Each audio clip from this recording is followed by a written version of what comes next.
தமிழக வெற்றிக் கழகம் ஆட்சி அமைப்பதற்கான அத்தனை முயற்சிகளையும் அத்தனை ஏற்பாடுகளையும் செய்து வரக்கூடிய நிலையில் தன்னுடைய அமைச்சரவையில் யார் யார் இடம்பெற வேண்டும் அப்படிங்கிறது குறித்து கடந்த 2 மணி நேரமாக திரு விஜய் அவர்கள் தீவிர ஆலோசனை மேற்கொண்டு வருகிறார் அப்படின்னு புரிஞ்சுக்கிறோம். இதை நம்ம முக்கிய செய்தியாகவும் பார்க்கின்றோம். தேர்தல் முடிந்த உடனேயே சமூக வலைதளங்கள் எல்லாம் தாவேக்கா அமைச்சரவை பட்டியல் அப்படின்னு ஒன்று பரபரப்பாக சர்க்குலேட் ஆனது நம்ம எல்லாருக்கும் தெரியும். அதில் இன்னாருக்கு இந்த அமைச்சரவை, அவர் நிதி அமைச்சர், இவர் இந்த அமைச்சர், அவர் டிரான்ஸ்போர்ட் அமைச்சர் அப்படின்னு சொல்லி நிறைய பெயர்கள்லாம் போடப்பட்டு அதுக்கான அமைச்சரவை பட்டியல்லாம் வெளிவந்தது அப்படிங்கிறத நம்ம பார்க்குறோம். பட் இப்போது உண்மையிலேயே அவங்க ஆட்சி அமைச்சிருக்காங்க, உண்மையிலேயே அவங்க வெற்றி பெற்றிருக்கிறாங்க, ஆட்சி அமைப்பதை நோக்கி அவங்களுடைய பாதையில் இருக்காங்க அப்படின்னு சொல்லும்போது யார் யாரெல்லாம் இந்த அமைச்சரவையில் இருப்பதற்கான வாய்ப்பு இருக்கிறது அப்படிங்கிறது குறித்து தீவிர ஆலோசனையில் திரு விஜய் அவர்கள் ஈடுபட்டு வருகிறார் அப்படின்னு புரிஞ்சுக்கிறோம். குறிப்பாக இதில் சிறுபான்மை மக்களுக்கும் தலித் மக்களுக்கும் உரிய இடம் இந்த அமைச்சரவையில் கொடுக்கப்பட வேண்டும் அப்படின்னு திரு விஜய் அவர்கள் அதில் தீவிரமாக இருப்பதாக நம்ம புரிந்து கொள்கிறோம். நமக்கு வர செய்திகள் சொல்கிறாங்க. தற்போது நம்முடைய செய்தியாளர் மணிகண்டன் கூடுதல் விவரங்களோடு இணைந்திருக்கின்றார். மணிகண்டன், நம்ம தேர்தலுக்கு பிறகு சோஷியல் மீடியாலலாம் சில பட்டியல் பார்த்தோமே, அந்த பட்டியலில் இருக்கிறவங்கெல்லாம் அமைச்சரவையிலையும் இருப்பாங்களா, இல்லை இது கம்ப்ளீட்டாக நம்ம எதிர்பாராத வகையில் இருக்குமா? என்ன எதிர்பார்க்கலாம் விஜயோடைய அமைச்சரவையிலிருந்து? தமிழக வெற்றி கழகத்துடைய தலைவர் விஜய் தமிழக வெற்றி கழகத்தின் சட்டமன்ற குழு தலைவராக தேர்ந்தெடுக்கப்பட்டிருக்கிறார். நாளை தினம் ஆளுநரை சந்தித்து ஆட்சி அமைப்பதற்கான அந்த உரிமை கோரும் நிகழ்வு ஆளுநர் மாளிகையில நடைபெற இருக்கிறது.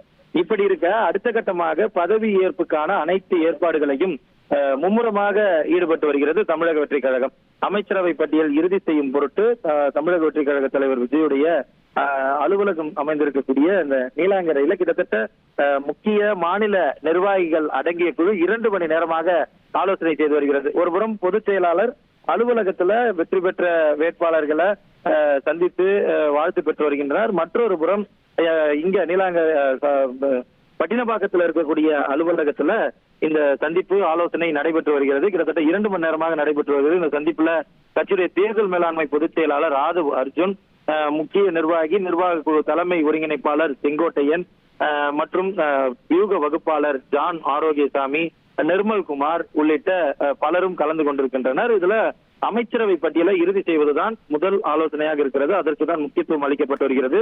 கட்சியின் முக்கிய நிர்வாகிகள், மாநில நிர்வாகிகள், சட்டமன்ற உறுப்பினர்களாக தேர்ந்தெடுக்கப்பட்டவர்களுக்கு நிச்சயமாக முன்னுரை அளிக்க திட்டமிட்டிருப்பதாகவும், அதே போல சிறுபான்மையினருக்கும் தலித் சமுதாயத்தினருக்கும் உரிய ஒதுக்கீடு வழங்கவும் முடிவு செய்யப்பட்டிருக்கிறது. மாவட்ட வாரியாக படித்த புதுமுகங்களுக்கும் உரிய அங்கீகாரம் வழங்கவும் இறுதிப்பட்ட பட்டியல்ல இடம்பெறுவதற்கும் வாய்ப்புகள் இருப்பதாக தெரிவிக்கப்படுகிறது. இந்த பதவி பிரமாணம், அதாவது நேரு உள் விளையாட்டரங்கில் இது நடைபெறுவதற்கான அதிகப்படியான வாய்ப்புகள் இருப்பதாக தெரிவிக்கக்கூடிய நிலையில முதலமைச்சரோடு சேர்த்து சில முக்கிய அமைச்சர்கள், அதாவது 10 to 15 அமைச்சர்கள் மட்டும் பதவியேற்பார்கள் எனவும் அந்த பட்டியலை இறுதி செய்வதற்கான பணிகளும் மும்முரமாக நடைபெற்று வருவதாகவும் தகவல்கள் கிடைத்திருக்கிறது. இந்த அமைச்சரவை பட்டியலை முழுமையாக தயார் செய்வதற்காக கிட்டத்தட்ட 2 மணி நேரத்திற்கு மேலாக தமிழக வெற்றி கழக தலைவர் விஜய் தலைமையிலான இந்த ஆலோசனை கூட்டம் நடைபெற்று வருகிறது.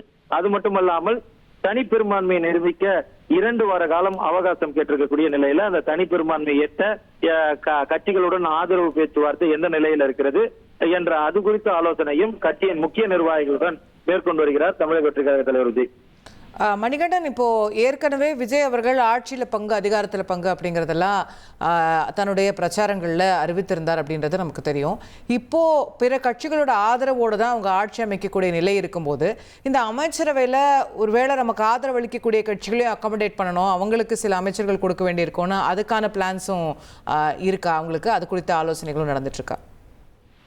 நிச்சயமாக கட்சிகளிடம், அதாவது தனி சின்னத்துல போட்டியிட்டு, அதாவது கூட்டணியில இருந்தாலும் திமுக அதிமுகவோட கூட்டணியில் இருந்தாலும் அவர்களுக்கான சின்னத்துல போட்டியிட்டு வெற்றி பெற்றிருக்கக்கூடிய பாமக, இடதுசாரி கட்சிகள் உள்ளிட்ட கட்சிகளுடன் பேச்சுவார்த்தையில் இருப்பதாக தகவல்கள் தெரிவிக்கிறது. இருந்தாலும் அவர்களுடைய நிபந்தனைகள், அவர்களுடைய கோரிக்கைகள் என்னவோ அதற்கேற்ப முடிவெடுக்கப்படும். ஒருவேளை அவர்கள் அமைச்சரவையில இடம் கேட்டால் இவர்கள் ஏற்கனவே கூட்டணி ஆட்சி என்பதை முதல் மாநாட்டிலிருந்து தெரிவித்து வருகின்றனர். அவர்களுடன் வருபவர்களுக்கு கூட்டணி ஆட்சியில பங்கு அளிப்போம் என்பதை கட்சியுடைய தலைவர் முதல் மாநாட்டிலிருந்து எங்கெல்லாம் அவர் உரையாற்றுகிறாரோ அங்கெல்லாம் தெரிவித்து வருகிறார். அந்த அடிப்படையில அவர்களுக்கும் வாய்ப்பு அளிக்கப்பட வாய்ப்பு இருக்கிறது. அவர்களுடைய கோரிக்கையோ அல்லது நிபந்தனைக்கு உட்பட்டு அந்த வாய்ப்புகள் ஏற்படுத்தப்படும். அது குறித்தும் இந்த ஆலோசனையில விவாதிக்கப்படுவதற்கான வாய்ப்புகள் அதிகமாக இருக்கிறது. ரைட்.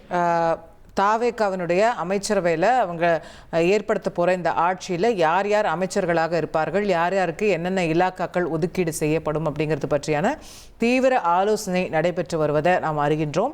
அதில் குறிப்பாக தலித் மக்களுக்கும் சிறுபான்மை மக்களுக்கும் உரிய அங்கீகாரம் கொடுக்கப்படணும், இந்த அமைச்சரவையில் அவர்களுக்கு முன்னுரிமை அளிக்க வேண்டும் அப்படின்னு. அதே போல் தன்னுடைய கட்சியில் இருக்கக்கூடிய முக்கிய நிர்வாகிகள், மூத்த நிர்வாகிகள் அனைவருக்கும் முன்னுரிமை அளிக்கணும் அப்படிங்கிற வகையிலையும் விஜய் அவர்கள் ஆலோசனை நடத்தி வருவதாக நாம் பார்க்கின்றோம். 1,28,00,000 மனங்களை வென்ற தந்தி டிவி யூடியூப் சேனல். தவிர்க்க முடியாத தம்ப்நெயில், கலக்கலான கான்டென்ட்ஸ். நீங்களும் இந்த குடும்பத்தில் இணைய இப்பவே சப்ஸ்கிரைப் பண்ணுங்க. அசுரபலம் கொண்ட எங்கள் டிஜிட்டல் கரங்களில் உங்கள் விளம்பரங்களை சேர்க்க வாட்ஸ்அப் பண்ணுங்க. 893988883778. Email advtthanditv@dttv.in.